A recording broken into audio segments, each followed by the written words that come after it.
Buenas tardes, bienvenidos al ciclo de conferencias del Museo del Jade y de la Cultura Precolombina del Instituto Nacional de Seguros. Hoy con la conferencia La situación actual de las lenguas indígenas de Costa Rica con el doctor Carlos Sánchez Avedaño. Carlos es profesor, investigador y coordinador de proyectos de acción social de la Universidad de Costa Rica.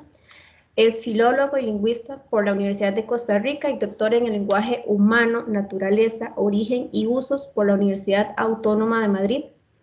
Su trabajo académico reciente se centra en las lenguas en proceso de desplazamiento y en el estudio de los efectos lingüísticos y sociolingüísticos del contacto de las lenguas, el cambio lingüístico, la traducción y la conceptualización interlingüística, las ideologías lingüísticas, la documentación etnográfico-lingüista y de la tradición oral, la creación de recursos didácticos para la enseñanza de lenguas y la revitalización y la historia sociolingüística. Desarrolla estos proyectos de investigación y colaboración con varias comunidades indígenas de Costa Rica y es autor de más de 20 artículos académicos y de un libro sobre las temáticas indicadas. Dejamos que Carlos nos amplíe más el tema. Muchas gracias, Carlos, por aceptar la invitación del museo. No, bueno, muy buenas tardes y gracias más bien al museo por esta invitación para compartir con ustedes algunas reflexiones. Vamos a tener un tiempo, espero, al final para que interactuemos. Bueno, para no dilatar más el asunto, vamos a ir viendo algunos datos que nos permitan contextualizar primero. Bueno, este es un mapa de los territorios indígenas. Sé que muchas personas que están conectadas en este momento pues tienen muchísimo conocimiento sobre el tema. Aquí lo que me interesa destacar es que hay que evitar una cierta confusión que a veces se escucha porque se tiende a confundir territorio indígena, oficialmente todavía llamado reserva, ¿verdad? Pero los miembros de las comunidades indígenas suelen rechazar ese término y preferimos utilizar en este momento pues el de territorio. Entonces, se dice que en Costa Rica hay 24 territorios oficialmente constituidos, pero eso no significa que haya 24 pueblos indígenas en el pueblo como comunidad, como unidad, como entidad cultural, ni mucho menos tampoco que haya 24 lenguas. Entonces tendríamos que empezar por distinguir esos tres conceptos, el de territorio indígena, 24 en la actualidad en Costa Rica, el de pueblo indígena, 9 pueblos, ¿verdad? 9 comunidades, 9 unidades etnoculturales y, bueno, con el caso de las lenguas, que es de lo que vamos a hablar ahora, pues tenemos un problema más grande, pero digamos por el momento 9 lenguas. Bueno, si cambiamos de mapa, precisamente vemos la diferencia. Pasamos de 24 territorios a aquí más bien, bueno, en este mapa, 8 pueblos. Porque claro, tendríamos que poner en evidencia aquí que cuando hablamos de los noves, los guaimíes, que están en el sur de Costa Rica, normalmente con ese nombre se suele subsumir a dos pueblos, a los Nove y a los Buglé, ¿verdad? Que hablan lenguas distintas y aunque si bien es cierto, comparten muchos elementos de cultura, eh, hablan lenguas distintas y cohabitan en los territorios, sobre todo en Cotobruz. Los censos de población y la mayoría de los textos y de las instancias de Costa Rica suelen, como les digo, no referirse a los Buglé. Entonces, como en este mapa, por ejemplo, que aparecen solamente 8 pueblos, ¿verdad? Esos 8 pueblos, pasando una revisión muy rápida, ¿verdad? Desde el norte de Costa Rica, en el cantón de Guatuso, los Malecos, en el territorio denominado Guatuso. Luego en la península de Nicoya, en Matambú, el pueblo Chorotega o Mangue. Luego en dos poblados, dos territorios del San José, Quitirricí y Zapatón, como les digo, en la provincia de San José, y que son de personas de adscripción huetar. Luego tendríamos a los Cabécares en ambas partes de la cordillera de Talamanca, tanto hacia la vertiente del Caribe como hacia la vertiente del Pacífico. En el caso del Pacífico, el territorio de Jarrás. En el caso de la vertiente del Caribe, Chirripó, Talamanca, Cabecar, Taini, Telire, ¿verdad? Varios territorios. Luego aquí en anaranjado señalados los bribris, tanto nuevamente en las ambos lados de la cordillera de Talamanca, en el caso del Pacífico, los territorios de Carabagra y Salitre, y en el caso de el Caribe, el territorio de Quecordi, de Talamanca, Bribri también.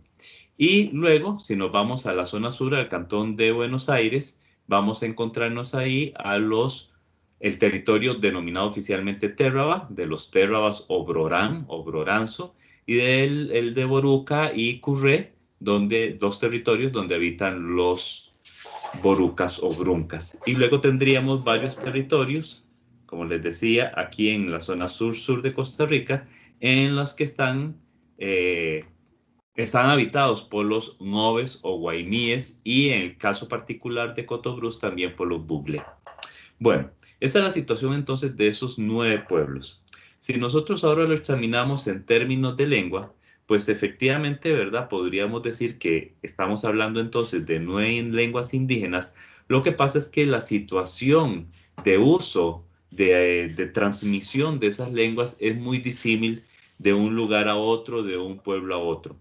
Además, la situación es mucho más complicada porque tendríamos que incluir posiblemente en este recuento a un contingente humano importante de migrantes de Nicaragua, digamos de una migración más reciente desde Nicaragua, son los misquitos, que son identificados simplemente como migrantes nicaragüenses y por eso muchas veces ni siquiera aparecen dentro de este panorama de diversidad etnolingüística de Costa Rica. Estos grupos de misquitos, pues distribuidos en muchas partes del país, con una concentración importante, por ejemplo, en Pavas de San José. Como les decía entonces, pues aquí les pongo el nombre de las lenguas en la lengua propiamente, ¿verdad? Y el nombre que se suele utilizar en español, ¿verdad? Y bueno, simplemente para que lo veamos muy rápido, ¿verdad? El nombre de la lengua aquí de los malecos, el maleco jaica, ¿verdad? En el caso del chorotega y el huetar, el caso del chorotega y el huetar, vamos a ver ahora, son lenguas muy desplazadas y no hay documentación de cuál sería el glotónimo, le llamamos en lingüística técnicamente, el nombre de la lengua propiamente, ¿verdad? No voy a verlos todos, ¿verdad? Simplemente, ¿verdad? Quería señalarles aquí algunos, por ejemplo, el de Terraba, el Brorán Kerkuo, ¿verdad? La lengua de Brorán, ¿verdad? Pero bueno, para que vean ustedes simplemente que muchas de estas lenguas tienen una denominación propia, ¿verdad? En la lengua de cada comunidad. Muy bien. A mí se me pidió que me refiriera brevemente a la situación de las lenguas indígenas. Y cuando nosotros lo planteamos de una forma tan amplia, pues entonces tendríamos que empezar por reflexionar a qué nos vamos a referir, ¿verdad? Cuando hablamos de situación de las lenguas. A lo que ahora técnicamente llamamos en lingüística desplazamiento, digamos, la pérdida de la lengua de cada una de estas lenguas o la vitalidad, qué tan fuerte es, qué tanto uso tiene, cuántos hablantes tiene. Su uso, como decíamos, en contextos tradicionales, por ejemplo, en la comunicación en el hogar, con la familia, dentro de la comunidad, o en contextos nuevos, por ejemplo, para interactuar en redes sociales, ¿verdad? Esto es lo que llamamos dominios de uso cuando nos referimos a estos contextos en los que se emplean las lenguas. Entonces, esto es muy pertinente reflexionar sobre, ¿se siguen empleando en los contextos tradicionales de la comunidad? ¿Han surgido nuevos contextos para los que se usa la lengua?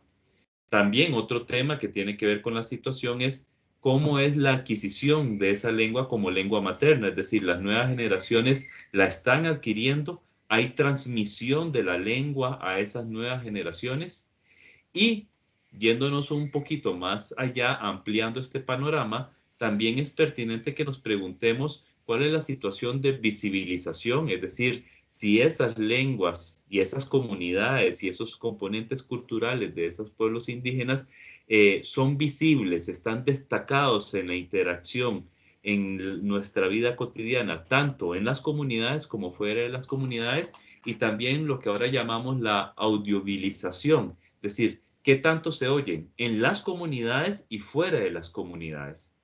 Y por último, pero no menos importante, también la reflexión sobre qué utilización tienen como marcas de identidad étnica, como marcas de presentación de a qué pueblo yo me adscribo, ¿verdad? Y esto es muy, muy importante, ¿verdad? Para los miembros de las comunidades, la marcación etnoidentitaria. Muy bien.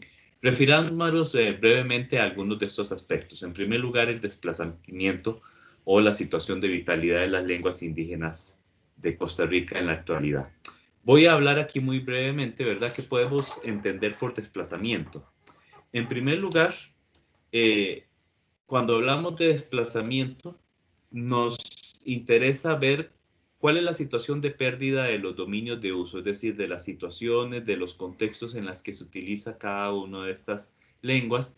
Y eso obviamente tiene que ver, esa pérdida de esos dominios, tiene que ver en muchas ocasiones con ese cambio cultural. Entonces, no es algo aislado, no es solamente un proceso de pérdida, de desplazamiento de la lengua, sino que tiene que ver en realidad con pérdida de un montón de elementos como la religión tradicional, el hábitat tradicional, la autonomía política, la estructura social tradicional, los hábitos de alimentación, los hábitos de producción de alimentos. Es decir, es un complejo de elementos culturales, de cultura material y de cultura intangible, y la lengua es uno más de estos elementos. Puede ser que queramos destacarla como un elemento de muchísima relevancia o no. Puede ser que los miembros de las comunidades destaquen las lenguas como un elemento de mayor relevancia que otros, pero lo cierto es que está dentro de un conglomerado de muchos otros elementos de cada cultura, ¿verdad? Y se da un reemplazo entonces de esos contextos de uso por, en este caso, en el caso de Costa Rica, por el español, ¿verdad? Como lengua de interacción, de representación del mundo, de creación, de conversación, de texto, de interacción social en general. Hay un cambio, ¿verdad?, concomitante en la socialización lingüística, es decir, las nuevas generaciones suelen ser socializadas desde temprana edad dentro de una cultura, ¿verdad? Eso es lo que entendemos por socialización lingüística, perdón, por socialización. Y en particular la socialización lingüística tiene que ver con cuál es la lengua de crianza, en cuál lengua se transmite el conocimiento, en cuál lengua se interactúa con las nuevas generaciones, con los bebés y los cuidadores, los adultos en general, ¿verdad?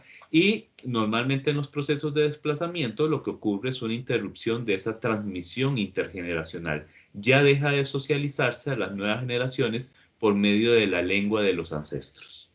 Y eso está vinculado con lo que llamamos, o podríamos llamar, una erosión estructural de la lengua. Es decir, como la lengua deja de utilizarse en cada vez más contextos de uso, como ya las nuevas generaciones no se socializan en esa lengua de los ancestros, normalmente se adquiere parcialmente, se adquieren algunos elementos, digamos que no se adquiere la lengua con la complejidad o la sofisticación con la que se suele adquirir en una situación de socialización, eh, digamos, normal.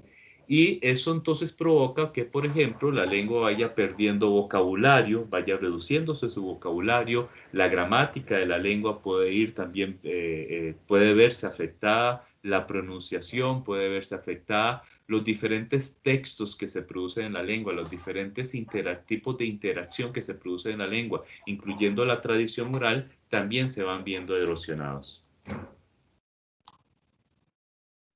Bueno, para que comparemos simplemente. Este es un mapa de la reconstrucción que proponen Adolfo Constenla y Eugenio Ibarra en el 2009.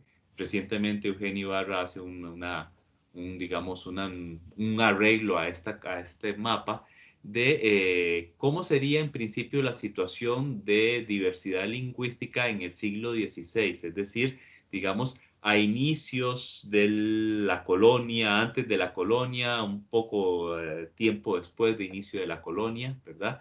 Y entonces estos son es un mapa de lenguas, ¿verdad? Que corresponde en gran medida también con la distribución o la extensión territorial de diferentes grupos.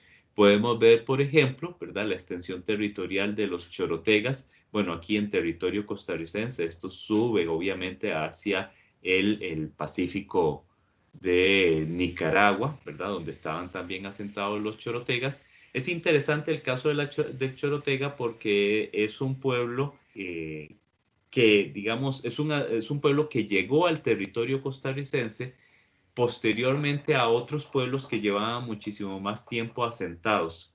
Entonces, además de ser de una tradición cultural muy distinta, los chorotegas eran de tradición cultural mesoamericana frente a los otros pueblos, de hecho todos los pueblos que quedan en la actualidad en Costa Rica, que son de tradición chibcha más bien, y son hablantes de lenguas de una misma familia, la familia chibcha, frente a los chorotegas que hablaban en una lengua que era de otra familia, la otomangue.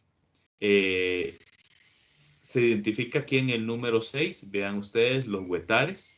La lengua huetar es la que los españoles consideraron lengua general del país, ¿verdad? Es decir, la que emplearon como lengua de interacción, de lengua para comunicarse con otras poblaciones y en principio, por lo menos por lo que nos dicen los etnohistoriadores, los huetares tenían una situación de preponderancia en el territorio, en el actual territorio, en lo que sería el actual territorio costarricense, ¿verdad? Vean la extensión también de, por ejemplo, los ramas, ¿verdad? Que ese es uno de los pueblos que, bueno, votos, ¿verdad? En la denominación de los textos coloniales. Este es uno de los pueblos que desapareció por completo, es decir, no hay en la actualidad nadie en Costa Rica que reivindique una identidad voto, ¿verdad? Y simplemente no vamos a hacer tampoco el recorrido por todos los pueblos, pero para que vean ustedes la extensión del pueblo Brunca aquí. Bueno, señalado como número 7, porque en el norte, digamos, estaría este P7, que serían los quepos, y más hacia el sur estarían los cotos, pero tanto Adolfo Constella como Eugenio Ibarra consideran que es muy probable que, aunque se denominaron con diferentes términos, en realidad eran todos hablantes de Brunca o Boruca, ¿verdad? Vean la enorme distribución que tenían esos hablantes de Boruca en el siglo XVI. Muy bien. Si lo comparamos con los territorios actuales, pues vemos ya de por sí algo muy importante, y es la reducción enorme de la extensión territorial que ocupa cada uno de estos pueblos que, digamos, siguen considerándose como a sí mismos como descendientes de un pueblo indígena, ¿verdad? Con estos nombres. Muy bien. Bueno, la preocupación por la situación de las lenguas indígenas del actual territorio costarricense, podemos rastrearla nosotros ya desde finales del siglo XIX. Es más o menos a finales del siglo XIX cuando empezamos a tener reportes de diferentes autores, la mayoría de ellos extranjeros, sobre cuál era la situación de las lenguas de Costa Rica. Y es en el siglo XIX, a finales del siglo XIX, que empezamos a escuchar, bueno, a leer, ¿verdad?, esos informes de que muchas de estas lenguas ya estaban en un proceso avanzado de pérdida, de desplazamiento, ¿verdad? Por ejemplo, Walter Lehmann en 1909, un texto de 1909, cuando andaba buscando, es un erudito alemán que hizo una documentación muy importante de muchísimas lenguas centroamericanas, y trató de buscar datos del chorotega, ¿verdad? Lo buscó en Nicaragua, en Masaya. Dice, estuve buscando durante un mes la lengua chorotega, pero es extinta. Solamente pude salvar algunas palabras. Salvar aquí en el sentido de recoger algunas palabras. Vean entonces, a inicios del siglo XX, Lehmann ya afirma que por más que buscó, no encontró hablantes de chorotega. Carlos Gallini, también a inicios del siglo XX, en una publicación de 1917, se refiere al mismo tema. Los indios de Nicoya, eso que estamos hablando, los los chorotegas, tan interesantes desde el punto de vista etnológico, hace mucho tiempo que hablan solo castellano, aunque no sería raro que se encuentren en las montañas algunos que conserven, si acaso lo dice así, ¿verdad?, restos de su lengua materna. Pero vean entonces que nuevamente ya encontramos una confirmación dentro de estas personas de que esta lengua para el inicio del siglo XX ya no era una lengua de comunicación. En el caso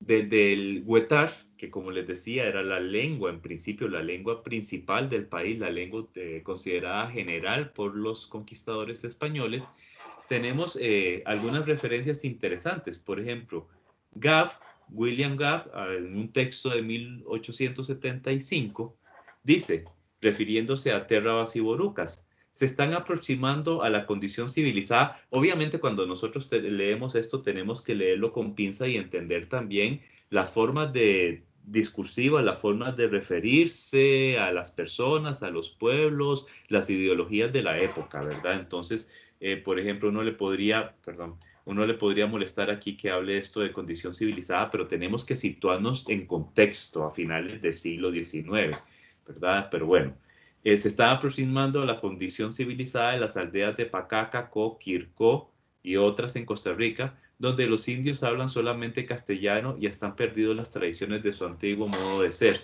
Esto es muy importante. Bueno, en primer lugar porque ya nos da una pista sobre lo que está ocurriendo con la lengua térraba, el brorán y con el brunca.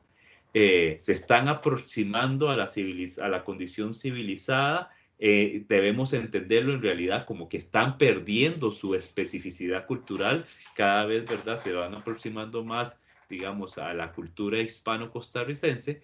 Pero también el otro dato fundamental es que nos dice que pueblos que eran fundamentales, por decirlo así, todavía en este momento considerados pueblos indígenas, ¿verdad? O aldeas o territorios donde vivían descendientes de poblaciones indígenas que identificamos como huetares, Pacá, Cacó, Quircó, y nos está diciendo que ya en esos pueblos hablan solamente castellano. Es decir, ya aquí nos da una clara evidencia de que el huetar para finales del siglo XIX era una lengua muy desplazada, ¿verdad?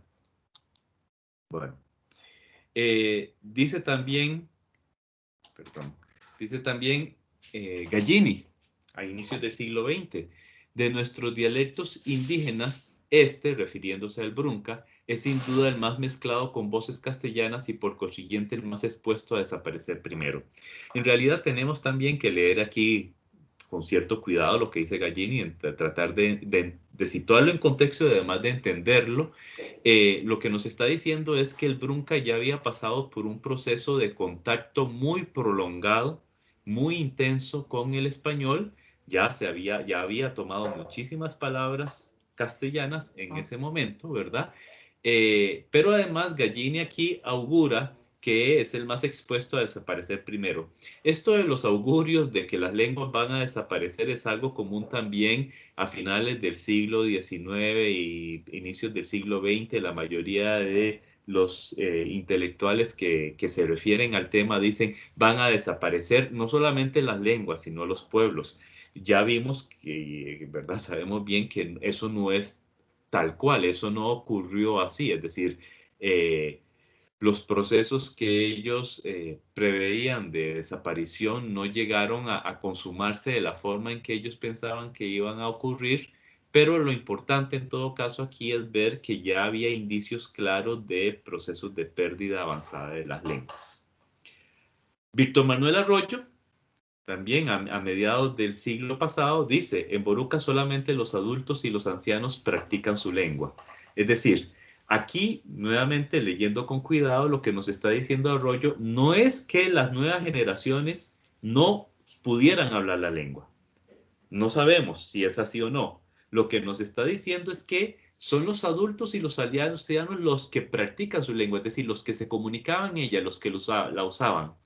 Si nosotros nos vamos un poquito a teorización sobre pérdida de lenguas, sobre desplazamiento de lenguas, sabemos que muy probablemente en esta época lo que tenemos es que esas nuevas generaciones de las que se dice que no practican su lengua, sí la estaban adquiriendo, pero parcialmente, pero no eran usuarios cotidianos de la lengua, ¿verdad? Y su nivel de adquisición posiblemente era muy, muy variable.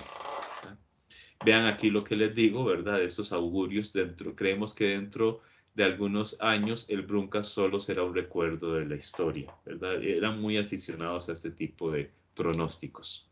Bien, quedándonos con el mismo Brunca, Miguel Ángel Quesada, a finales del siglo pasado, dice que todavía en la primera mitad del siglo XX se encontraban hablantes monolingües en Brunca, según cuentan habitantes mayores de la comunidad. Miguel habló precisamente con algunas personas mayores y le contaban, ¿verdad? Incluso logró recopilar un listado de hablantes monolingües y hablantes bilingües en ese momento en Boruca, ¿verdad? Y ya María Eugenia Borcholi, en la década de 1960, en Boruca dicen que nadie habla idioma, excepto 3 ancianas, pero la autora de este libro escuchó 2 mujeres como de 30 a 40 años hablando largo rato y hablándole a niños pequeños y estos contestando. Ven lo que les decía, ¿verdad? Las situaciones son más complejas de lo que muchas veces nos dicen estas apreciaciones de estas personas externas a la comunidad, puesto que Arroyo nos decía la lengua la practican solamente adultos y ancianos, pero ya vemos aquí que según Borcholi, personas relativamente jóvenes estaban hablando la lengua y estaban hablándole a los niños y estos podían contestar al menos algo, ¿verdad? Alguna gente joven entiende el idioma aunque no lo habla, lo que les decía precisamente. Ya era una lengua en proceso avanzado de desplazamiento, pero tenía hablantes, ciertamente, y tenía muchos de los que llamamos hablantes bilingües de competencia receptiva o competencia pasiva, es decir, que entienden todo o gran parte del idioma, pero no producen o producen muy poco.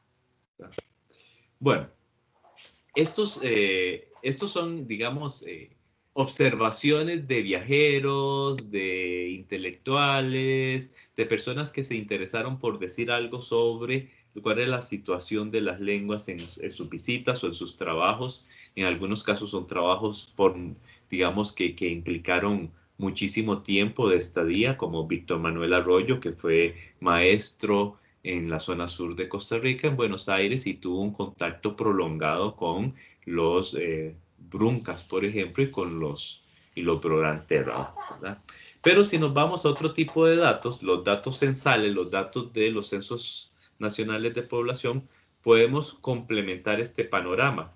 Estos son datos muy bonitos, los del censo de 1927. No es común que los censos anteriores al 2000 recojan información lingüística en Costa Rica.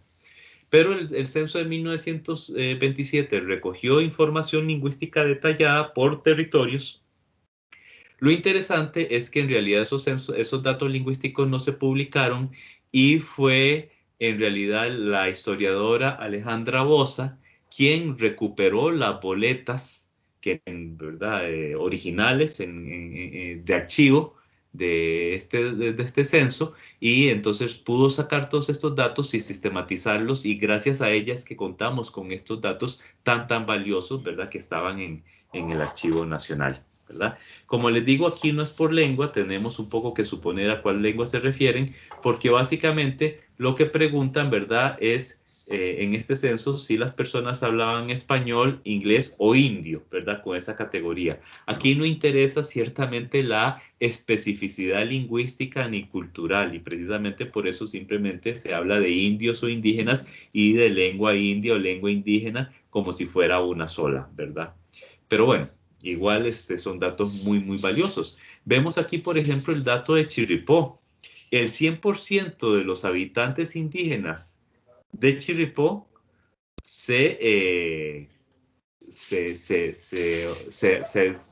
digamos, son considerados en este censo hablantes de la lengua indígena de Chirripó. Por lo tanto, lo que podemos ver aquí es que para esta época el Cabecar de Chirripó era la lengua de interacción absoluta, la lengua de transmisión, de socialización, ciertamente. Si bajamos, por ejemplo, a otros territorios como Braxi, alrededores, vemos, por ejemplo, que solamente una persona está aquí consignada como hablante de español como lengua materna frente a las otras, un gran porcentaje, el mayor porcentaje, como hablantes de la lengua india, en este caso posiblemente bribri, ¿verdad? Y así vamos a ir encontrando en los diferentes territorios bribris y cabécares más o menos estos números, vean, del 100%, ¿verdad? El más alejado aquí es el de Chasesitzaola, pero en todos los demás, Estrella, Tilire, ¿verdad? Vamos a encontrar que se aproxima al 100%, ¿verdad? Son casos muy esporádicos ahí, que aparecen como hablantes de inglés, posiblemente eh, afroantillanos, ¿verdad? En este momento, afrolimonenses, que fueron considerados, digamos, como habitantes de estos territorios en este momento. Pero si nos vamos a los datos de los territorios de Boruca y de Térraba, nos encontramos un cambio radical. Por ejemplo, para las 330 personas identificadas como borucas en este momento, 328, es decir, más del 99%, son consideradas aquí como hablantes de español como lengua materna. Eso no quiere decir, y esto es muy, muy importante porque los datos censales a veces son muy tiesos, eso no quiere decir que no hablaran muchos de ellos brunca. Muy probablemente sí.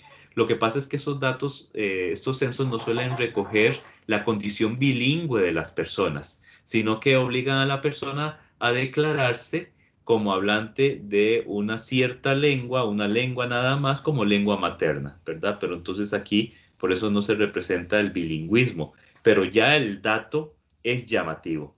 Y si nos vamos al territorio de Terraba, nos encontramos una situación, digamos también, de la mayoría de la población considerada como hablante de español como lengua materna y no de la lengua brorán. Entonces vemos que ya desde 1927, desde la década de 1920, confirmamos esa situación de desplazamiento avanzado del Boruca y del Térraba frente al bribri y al cabeca, que en este momento eran lenguas con plena vitalidad. Bien.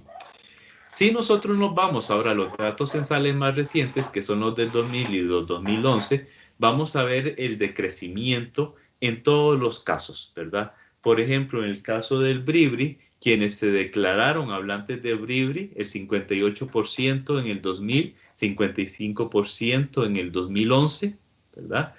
O de Cabeca 79, luego 88%, ¿verdad? Aquí, bueno, ya vamos a referirnos al cuidado que hay que tenerle a los datos censales, ¿verdad? El Malecu 69 en el 2000, 67 en el 2011, ¿verdad? Vemos entonces que lenguas como el bribri y el cabeca, que para 1927 eran lenguas con plena vitalidad, ya las encontramos en el 2000, ¿verdad? En una situación de desplazamiento. También en el caso sobre todo del bribri muy avanzada, en el cabecar menos avanzada, sobre todo en ciertos territorios, ¿verdad? Como Chirripó, donde sigue siendo una lengua con muchísima vitalidad, pero en otros territorios cabécares está mucho más desplazada.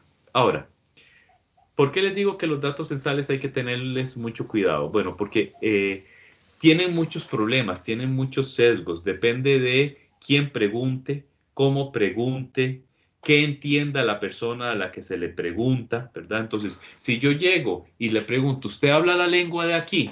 ¿Verdad? Por no decir el nombre, ¿verdad? Es muy diferente a que yo venga y le diga, ¿usted habla huetar, la lengua huetar? A que yo le pregunte, ¿usted habla la lengua de aquí? Y si la lengua de aquí es el español, yo le voy a responder que sí, y puede ser entonces que el encuestador consigne, sí, habla la lengua del lugar, ¿verdad? Entonces habla huetar, ¿verdad? Y entonces ahí pueden aparecer hablantes que no son tales, ¿verdad? Este es un posible sesgo, ¿verdad? Los problemas de aplicación del instrumento. Y entonces en ese sentido, pues hay que tenerles muchísimo cuidado, como les decía, a esos datos. Por ejemplo, cuando nos vamos y vemos los datos del Brunca, con 70 hablantes en el 2000 y 144 en el 2011. Y uno podría decir, ¿Cómo es que en una década se duplicó el número de hablantes? ¿Qué fue aquí lo que pasó? Si es que efectivamente existían 70 hablantes. Bueno, otro gran problema, ¿qué significa ser hablante de una lengua? Sobre todo, ¿qué significa ser hablante de una lengua que tal vez ya no se emplea en la interacción cotidiana? Entonces, ¿cómo mido yo la competencia? ¿Cómo mido yo qué tanto sé hablar la lengua y qué tanto no la sé hablar? Aquí puede haber muchos elementos que estén actuando, entre ellos, por ejemplo, la acción de la escuela, que no necesariamente crea nuevos hablantes, pero sí crea mejores actitudes, crea una revalorización de las lenguas y entonces las personas, las nuevas generaciones, ya empiezan a volver a considerar la lengua ancestral como un elemento importante de su identidad y por lo tanto entonces se autodeclaran hablantes como un mecanismo de adscripción identitaria, ¿verdad? Eso podría ser que esté actuando en el caso del Brunca, podría ser que esté actuando también en el caso del Terraba, donde vean los números nuevamente, ¿verdad? Que sabemos que no hay tales 57 hablantes y mucho menos no hay tales 126 hablantes de esta lengua. Pero todavía son más problemáticos cuando vemos los datos de dos lenguas que sabemos que están en total desplazamiento, ya sin hablantes, desde el siglo XVIII a más tardar en el siglo XIX y muy tardíamente a inicios del siglo XX. Entonces nos salen 16 hablantes de Chorotega en el 2000 y 4 en el 2011, o de Guatar 7 y 10 en el 2011, que sabemos que no son tales. Muy bien. Aquí para explicarlo, ¿verdad? Yo muchas veces recurro a la reflexión sobre cuáles son los tipos de bilingüismo, ¿verdad? Y que nosotros tenemos que entender que muchas veces queremos encontrar en los censos hablantes por competencia, cuando se le dice a la persona, ¿usted habla la lengua de este lugar? O hablantes por herencia, cuando se le pregunta a la persona cuál es la lengua materna. Pero en realidad ese tipo de instrumento que se aplica en los censos, en realidad lo que nos va a arrojar es la categoría de hablantes por identificación o por afiliación. Es decir, el que la persona se considere hablante por diferentes razones, ¿verdad? Independientemente de cuál sea su competencia o incluso cuál sea su herencia, ¿verdad? Bueno, aquí esta sería entonces, así en resumen, una situación, una representación muy esquemática, muy simple eh, de cuál sería la situación de las lenguas indígenas en la actualidad. Las lenguas con mayor vitalidad, es decir, que se utilizan más, que se transmiten más todavía a las nuevas generaciones, son el Cavécar, aparentemente el Nove. Aquí yo meto también otras lenguas, como la lengua de señas costarricense, pero no corresponde a esta charla. Luego tendríamos en una situación intermedia el Malecu, el Bribri, quizás el Buglere, aunque muchos autores más bien reportan que el Buglere está en un estado más avanzado de desplazamiento. Tendríamos el Brunca, seguido inmediatamente del Brorán, y ciertamente aquí en última posición el Huetari y Chorotega, si es que los vamos a considerar en esta dinámica, aunque no tienen hablantes desde hace muchísimo tiempo, ni se emplean, ¿verdad?, desde hace muchísimo tiempo, ni siquiera están documentados. En el caso del Huetar no contamos con una descripción, una documentación, ni siquiera léxica del idioma, más que unas cuantas palabras sueltas. Pero eso es ya de por sí generalizar y simplificar demasiado la situación, porque aquí estamos hablando de la situación de vitalidad global de las lenguas. Pero esa situación de vitalidad global nos puede engañar porque cuando nosotros nos vamos a examinar la situación por aldeas, por poblados, vamos a ver que la situación es muy disímil. Por ejemplo, el caso del Bribri, que es, digamos, uno de los que tengo más conocimiento a este respecto, mencionando estos poblados que yo he visitado, ¿verdad?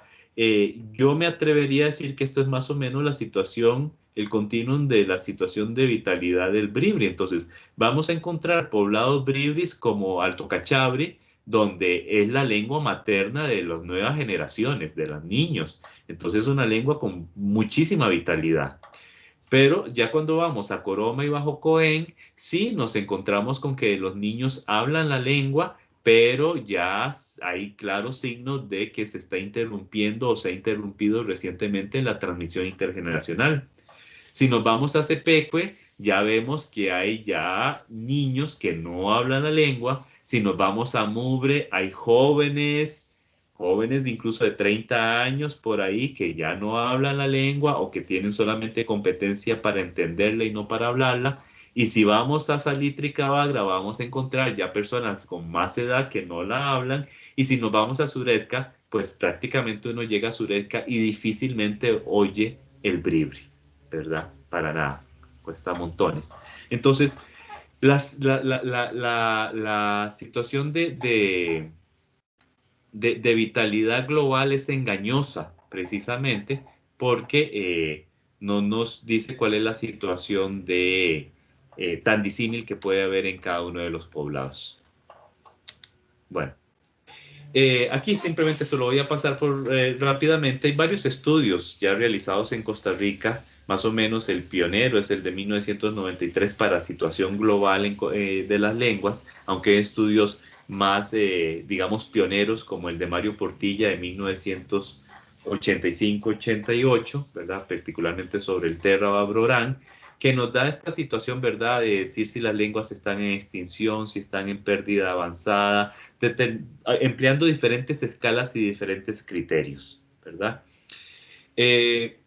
¿Cuáles son las razones de ese desplazamiento de esas lenguas? Nosotros podemos hablar de algunas que se han aducido, por ejemplo, la situación de pérdida de refugio, de la que hablaba a mitad del siglo pasado María Eugenia Bozzoli, refiriéndose particularmente a los talamanqueños, a los bribris y a los cabécares, ¿verdad? Ya durante toda la colonia y gran parte de la república habían estado en una condición de aislamiento, se habían resistido a la conquista, pero ya a partir de la segunda mitad del siglo pasado, ya esa situación de refugio, como se le llamaba en la época, ya había cedido, ¿verdad? Ya había desaparecido o estaba, digamos, diezmada. Pero en realidad también nosotros podemos hablar de ecolingüística, es decir, cuáles son los cambios que se dan en un nivel mucho más macro, la pérdida de autonomía, la pérdida de los sistemas de subsistencia y los sistemas económicos y de producción, los sistemas propios de tipo administrativo, de organización social, ya la expansión del sistema educativo nacional, el gran promotor de la ideología hispanizante y de la castellanización, ¿verdad? Ya se da a partir de la segunda mitad del siglo pasado, ya llega incluso a los territorios que no había llegado, particularmente el territorio malecu, que es el que se mantuvo, digamos, en mayor aislamiento durante esa época, ya está en Chirripó, por ejemplo, pero yo hablaría también de lo que un lingüista francés, Calvet, llama la cotización de las lenguas, que tenemos que pensar en esto también, es decir, cómo se cotizan las lenguas en el mundo, en el país, en la región, en la comunidad. Aunque no nos guste esta visión economicista, pues es pertinente, ¿verdad? Voy a pasarla aquí para que la veamos. Bueno, parece que la... Ajá. En la teorización de Calvet, nosotros tenemos una lengua hipocentral, que es el inglés, ¿verdad? Y lo sabemos muy bien en este momento de la humanidad. Luego hay 12 lenguas supercentrales más o menos, entre ellas está el español, y luego, bueno, hay unas que él llama lenguas centrales, y luego entre 5.000 y 6.000, no sabemos el número exacto, pero bueno, muchísimas lenguas, la gran mayoría de las lenguas son lo que él llama lenguas periféricas, es decir, lenguas que están, digamos, fuera de todo este centro económico globalizado, ¿verdad? Entonces, son estas lenguas las que están más vulnerables. Son estas lenguas las de las poblaciones más vulnerables y las que están en proceso de pérdida o están más amenazadas, ¿verdad? Y las que se cotizan menos en esta reflexión de Calvet. También nosotros tenemos que considerar entonces cuando hablamos de la pérdida de las lenguas todo este complejo, ¿verdad? ¿Cuál es el entorno global en el que vivimos actualmente? ¿Cuál es el entorno regional? ¿Cuál es el entorno nacional, como el español, como la lengua necesaria para tener acceso a la educación, a los servicios de salud, a los servicios administrativos del Estado? Pero si nos vamos a un entorno local, también esto es muy importante porque vemos la interacción que tienen, por ejemplo, las poblaciones indígenas con la población hispano-costarricense o hispanohablante en general. La comunidad lingüística propiamente indígena, ¿verdad? Y si vamos hilando más fino, como les decía antes, ¿cuál es la situación en los poblados o en los vecindarios, en las familias? Yo he conocido familias donde todavía se transmite la lengua y familias en las que la transmisión de la lengua cesó hace muchísimo tiempo. Y el individuo, eso es muy interesante. Sabemos de muchos individuos en la actualidad que se han esforzado por recuperar el conocimiento de las lenguas, como veremos ahora, y que producen en las lenguas. Y nadie más en su entorno inmediato es un hablante, pero esos individuos se han convertido en un tipo de hablante, ¿verdad?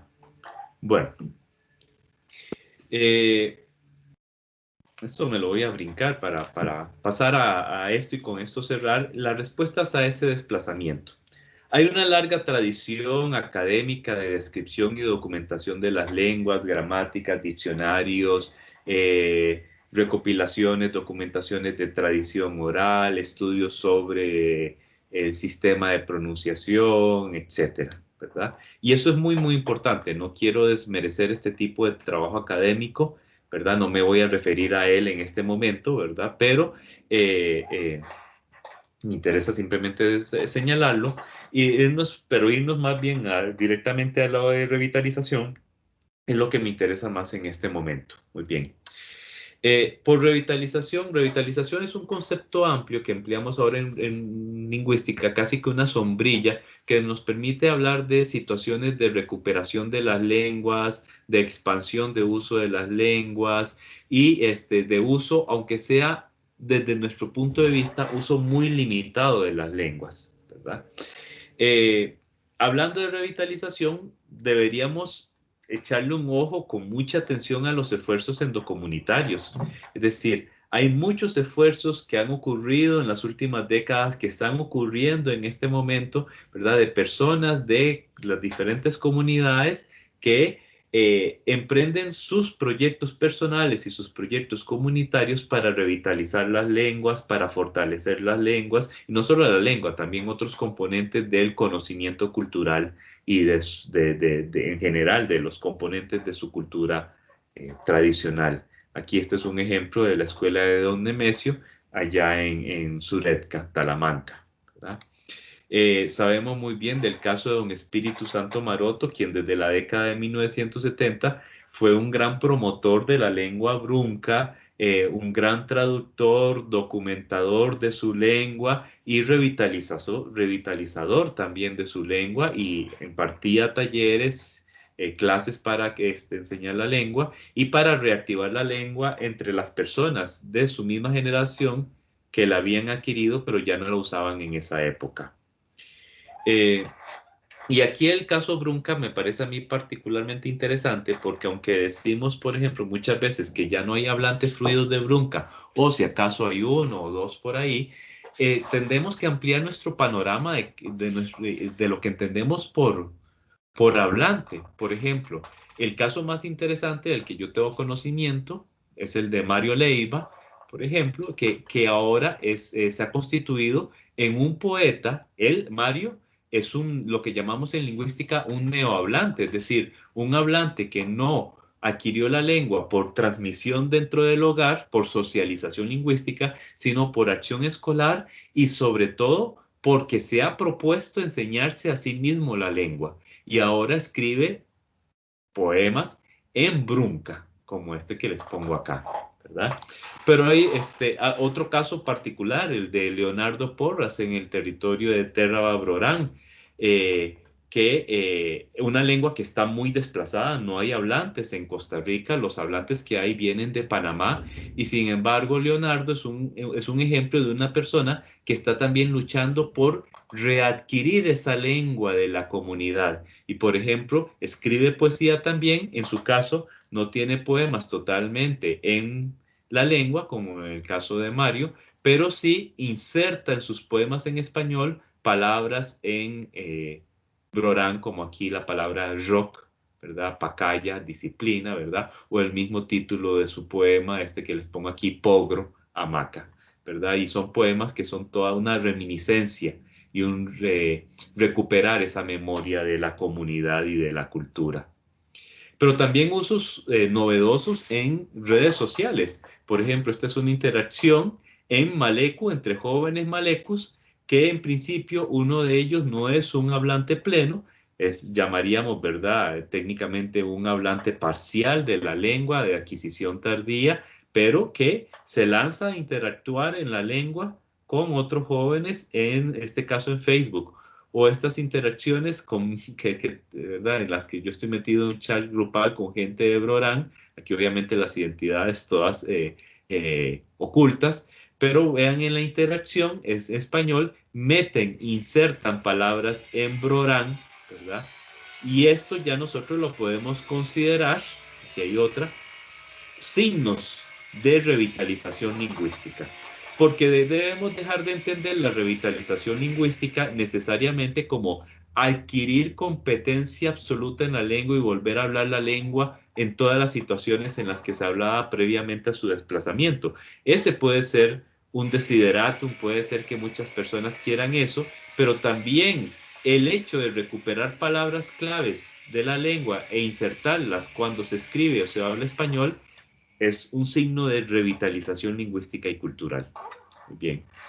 Y esto lo voy a pasar más rápido, los esfuerzos exocomunitarios, simplemente, bueno, ha habido muchos esfuerzos de escribir las lenguas, crear un periódico, la inclusión de las lenguas en el sistema educativo costarricense actualmente, en el sistema público, en las escuelas de los territorios indígenas, los esfuerzos de visibilización, ¿verdad?, de que las lenguas estén presentes en diferentes instancias, sobre todo instancias públicas, donde acuden mucha población indígena de algún grupo en particular.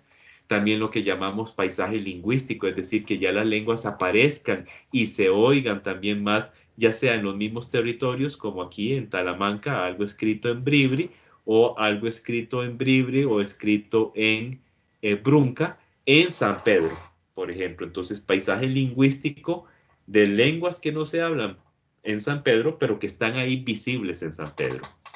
Y termino con, muy brevemente, haciendo referencia a este esfuerzo que llevamos a cabo realizando desde la Universidad de Costa Rica, en lo que yo trabajo en 2 proyectos de acción social que subsumimos en la etiqueta de Dipalicori, Diversidad y Patrimonio Lingüístico de Costa Rica, y son 2 proyectos de trabajo con las comunidades, para las comunidades y por las comunidades. Es decir, hacemos trabajo lingüístico y etnográfico para crear recursos con la comunidad y para la comunidad, o más específicamente con miembros de la comunidad y para miembros de la comunidad.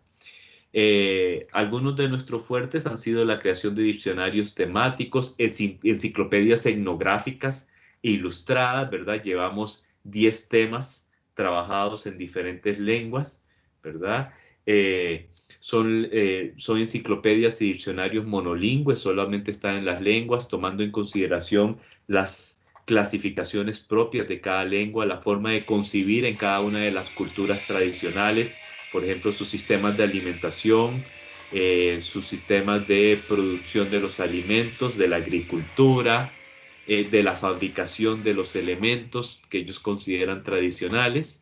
Y como les digo, pues son trabajos en coautoría con muchas personas. Esto no es trabajo de alguna persona de la Universidad de Costa Rica, sino que son trabajos que intervienen muchísimos portadores de conocimiento y hablantes de los pueblos, y estudiantes de la Universidad de Costa Rica de muy diversas carreras, más lingüistas que coordinamos el proyecto y hacemos pues la parte de lengua sobre todo.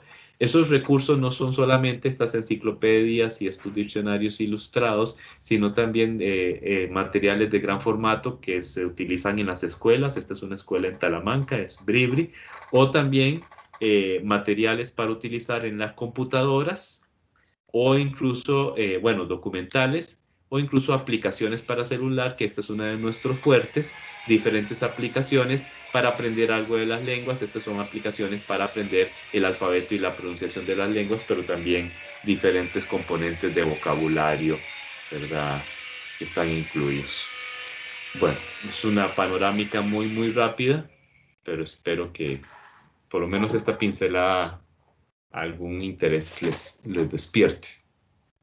Muchas gracias, Carlos. Una explicación muy interesante.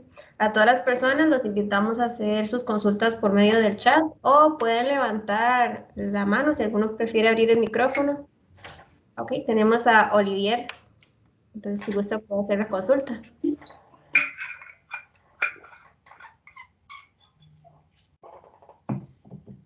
No sé si es que el micrófono no me...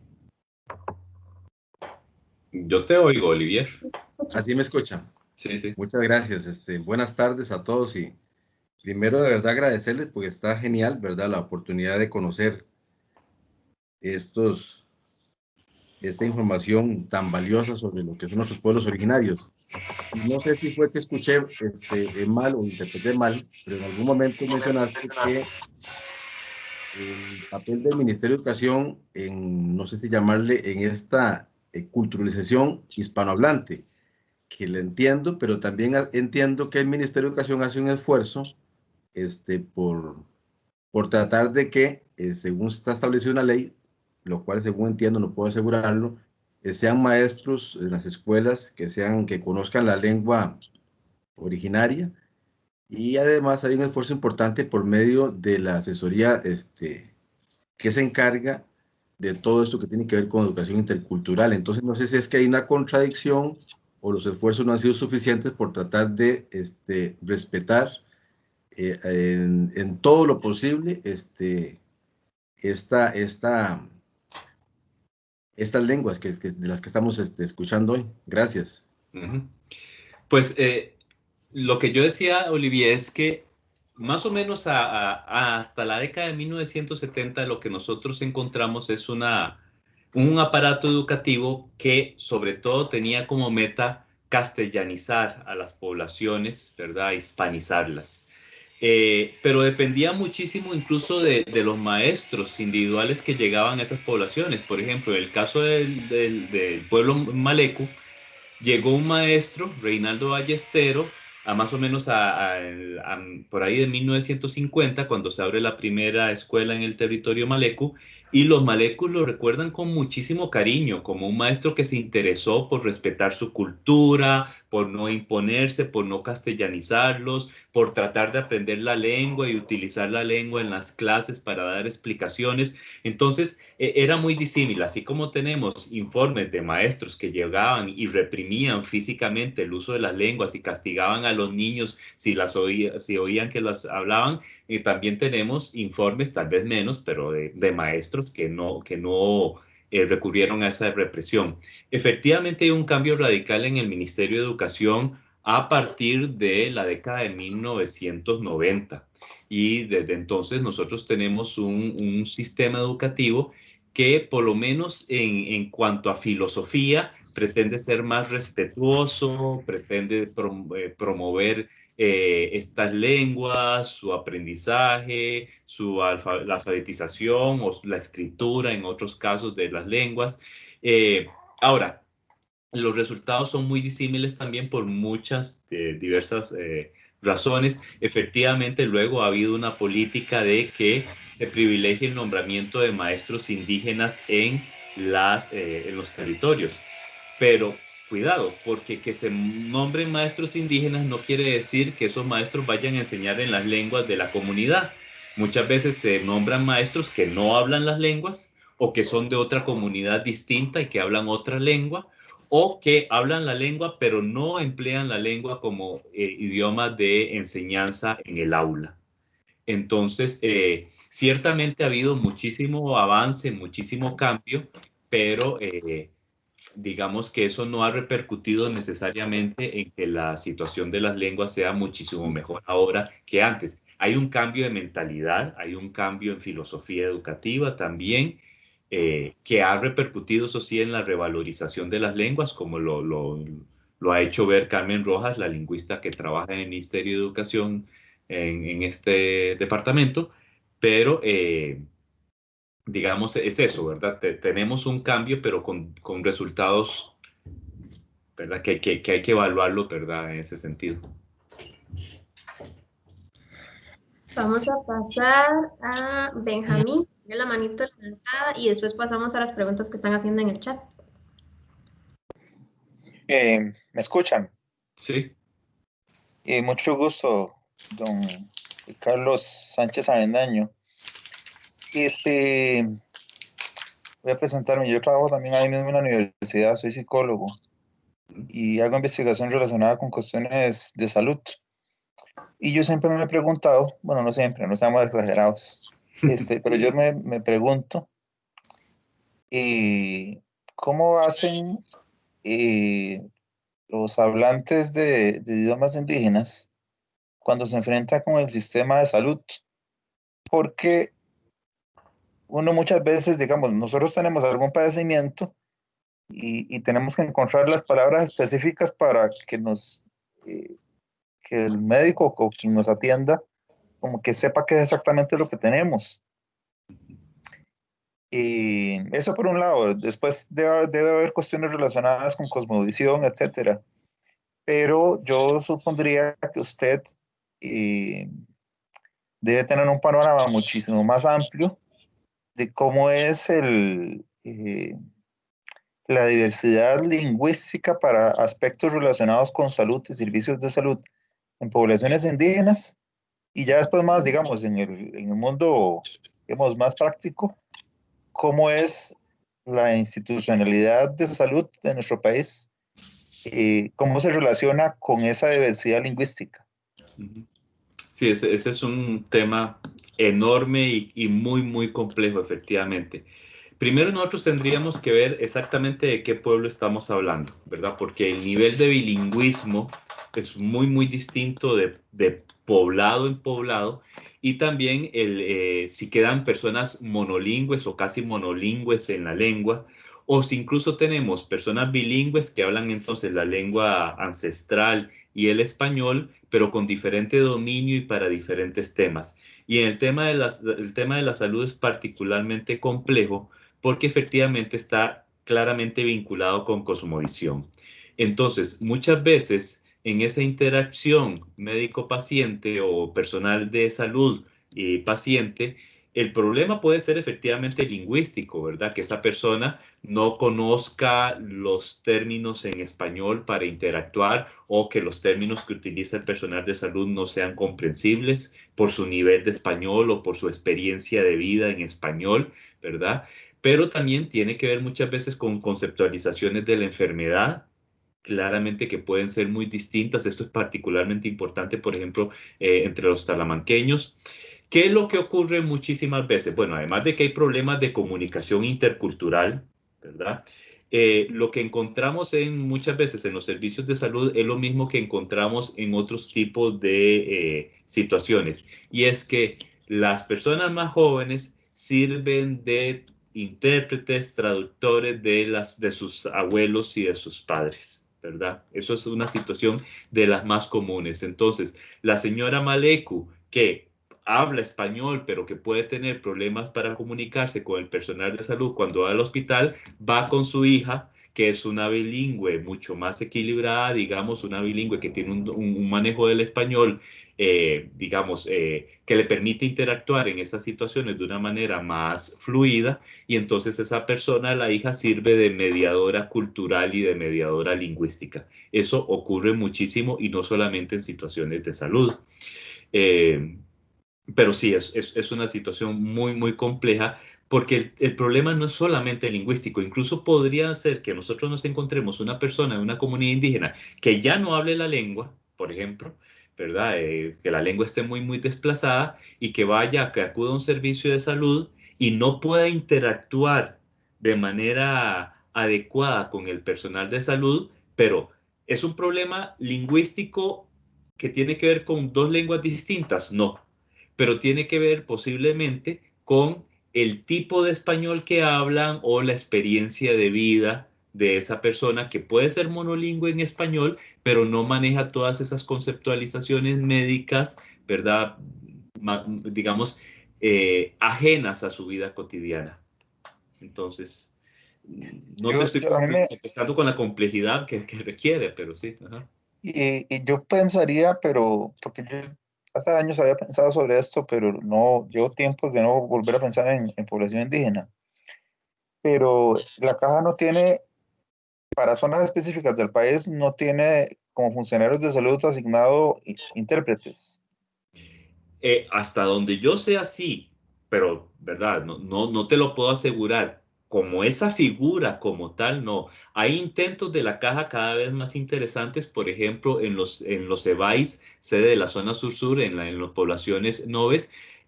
No sé qué tan bien está funcionando, pero sí que hubiera presencia de personal médico, digamos, de tradición hispana occidental y personas, también personal médico de tradición nove, ¿verdad?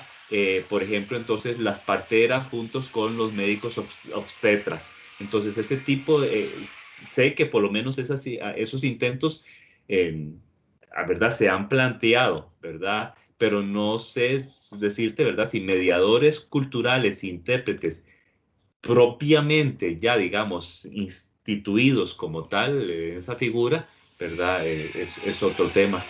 Pero sí nosotros vemos un cambio grande de mentalidad en este momento en Costa Rica.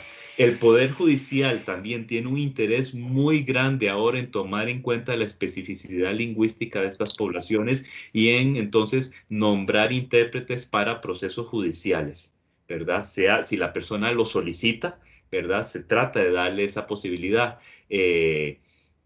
Hay intentos de la caja también, hay intentos en el Poder Ejecutivo de hacer accesible la información a las diferentes lenguas del país, ¿verdad? Entonces, si vemos un cambio de mentalidad que para que dé buenos resultados, pues tendremos que esperar su tiempo, ¿verdad? Muchas gracias. Seguramente en algún momento más adelante volveremos a hablar, don Muy bien, de acuerdo, con mucho gusto. Carlos, por acá hay una consulta de Yolanda Ceciliano. Consulta y comentario. Muy interesante. Yo quisiera saber si es posible para quienes no sabíamos nada de lenguas nativas comenzar a familiarizarnos con las mismas. Y otra pregunta es, ¿cómo podríamos contribuir los demás a que se preserven, mantengan y promuevan el uso de estas lenguas y de la cultura que los acompaña? Bien. Bueno, yo creo que como en todos los casos, ¿verdad? La mejor forma de aprender una lengua es vincularse con los hablantes, ¿verdad? Y eso es universal, ¿verdad? Entonces, pero claro, es muy difícil, ¿verdad? Porque uno puede decir, uy, qué lindo, yo quiero aprender cabécar, pero no hay nadie hablante de cabécar o no tengo amigos cabécares, pero la mejor forma sería hacerse amigos cabécares, ¿verdad? Y empezar a tratar, si vivo lejos del territorio, por medio de redes sociales. Ahora eso es muy, muy fácil, ¿verdad? Por medio de WhatsApp y ahí ir interactuando. Claro, ciertamente sé que digo esto y parece muy bonito, pero sabemos muy bien que la posibilidad de aprender una lengua es algo que implica muchísima complejidad, ¿verdad?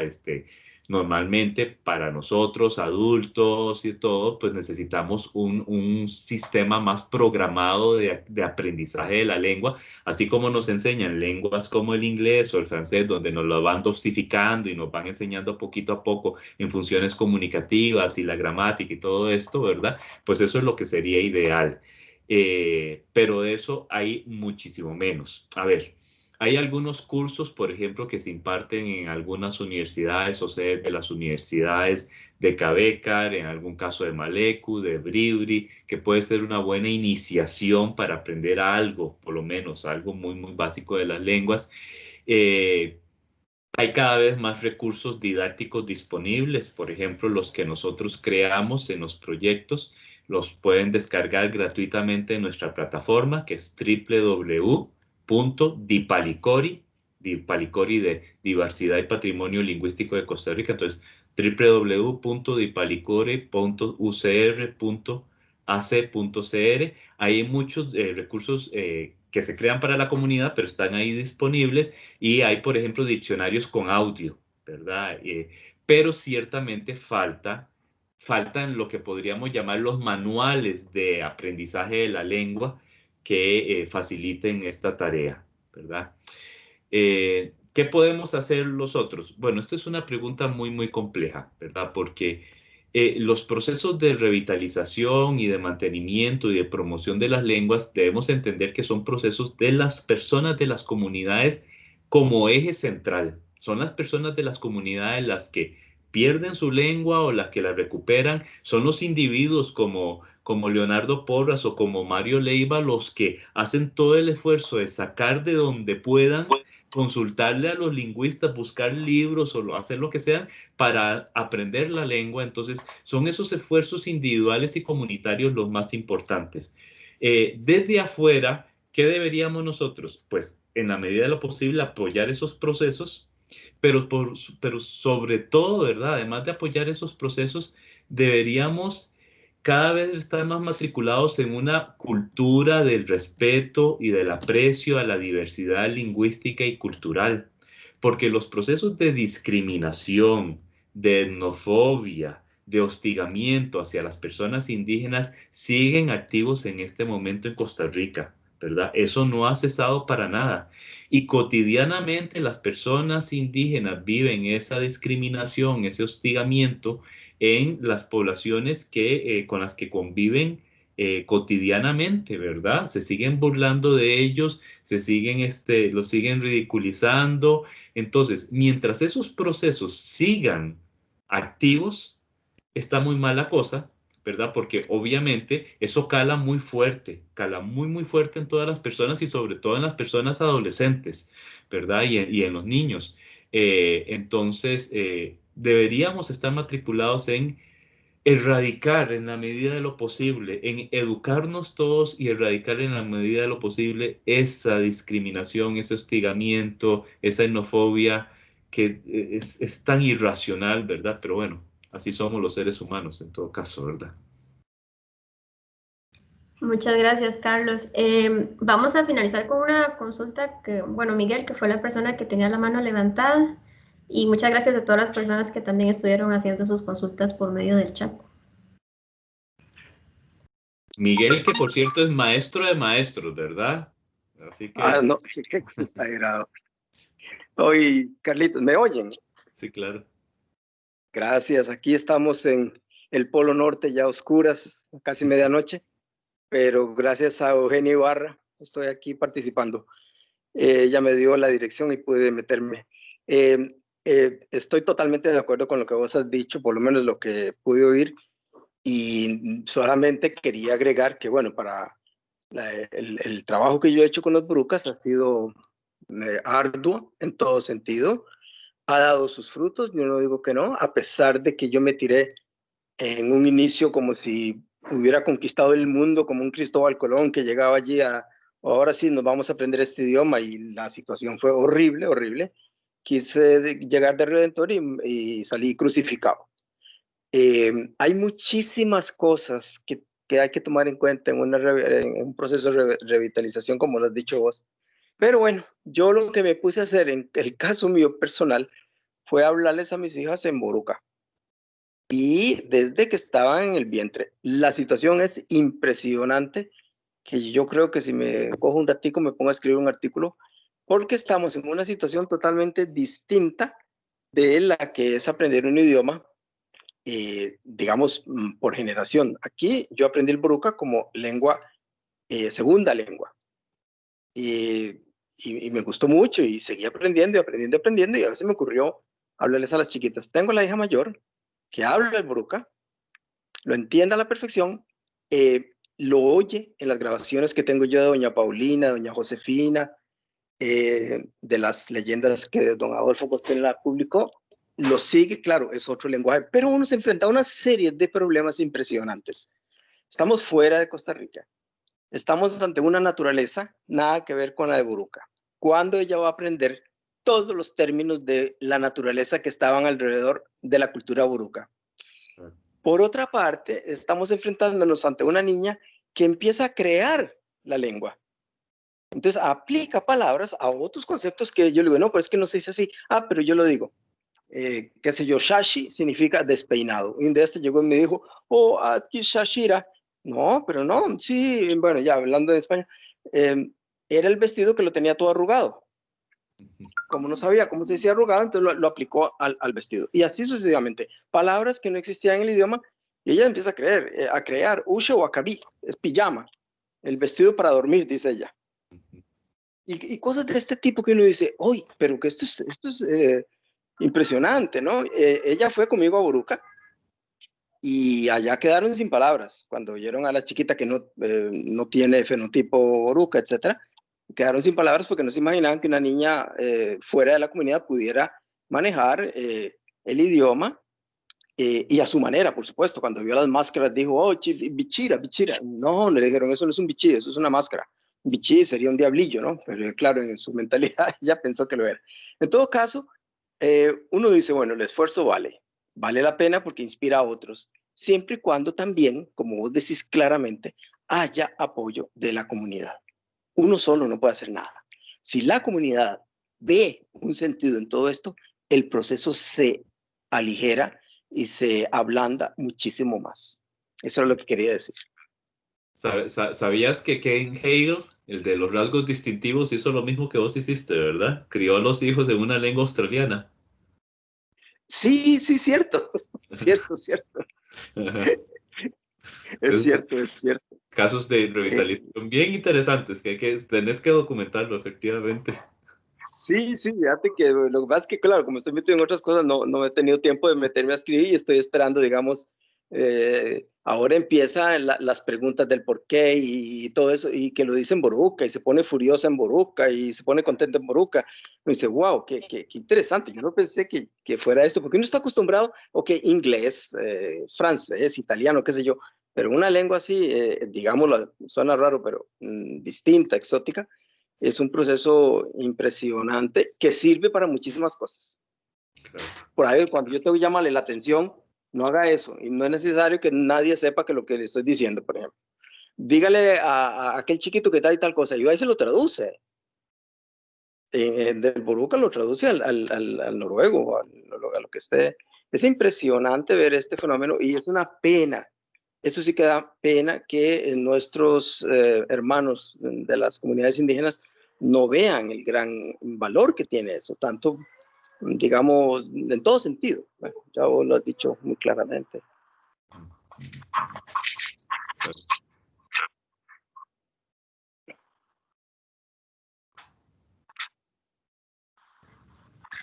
Bueno, muchas gracias, Carlos, por acompañarnos. Este espacio queda abierto para futuras charlas. De la misma manera, agradecemos a todas las personas que nos acompañaron durante el ciclo de conferencias 2020. Hoy es nuestra última conferencia del año, así que nos vemos el próximo. Saludos y buenas tardes. Buenas tardes.